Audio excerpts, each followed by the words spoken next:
Did you know that over 60% of people are now interested in passive income, hoping to make money while they sleep? But is it really as easy as it sounds? Today, I'm sharing my experience of trying 10 different passive income ideas to find out which ones actually work and which ones were total duds. Passive income is the dream for so many, right? It's income that requires minimal effort to maintain once you've set it up, giving you freedom and financial flexibility. So I decided to put it to the test by diving into 10 different passive income strategies. Some were better than I expected, others not so much. Let's break down what happened. Minimal effort.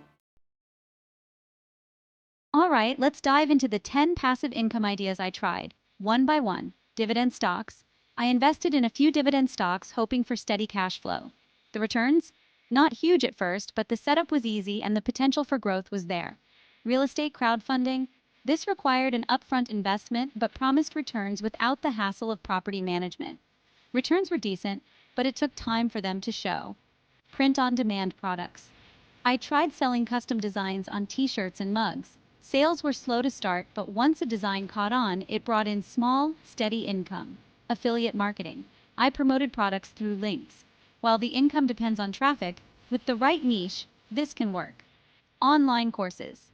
Creating a course was time-consuming, but once it was done, I saw sales without any extra effort on my part. Ebook publishing. Writing and publishing a book was upfront work, but it brought in royalties that added up over time.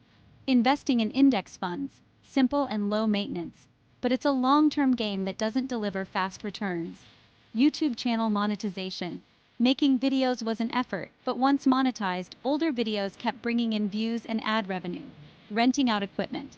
This was straightforward, but maintenance and occasional repairs meant it wasn't truly hands-off. Selling stock photos. A great one-time effort for photographers, but it's competitive, so sales are sporadic.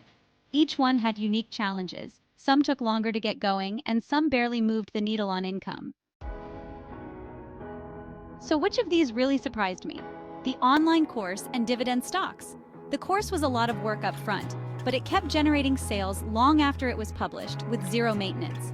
And the dividend stocks, while low yield initially, actually grew as I reinvested dividends. These two were by far the best performing methods, and they're definitely worth a closer look if you're after real passive income. In the end, not every idea delivered. Some, like renting out equipment, had hidden upkeep. Others, like print on demand, were hit or miss depending on demand. But the standout options, like courses and dividend stocks, actually provided reliable returns with minimal ongoing effort. Have you tried any passive income ideas? Let me know in the comments. I'd love to hear what's worked for you. And if you're looking for more tips on financial freedom, don't forget to check out my other videos. See you there.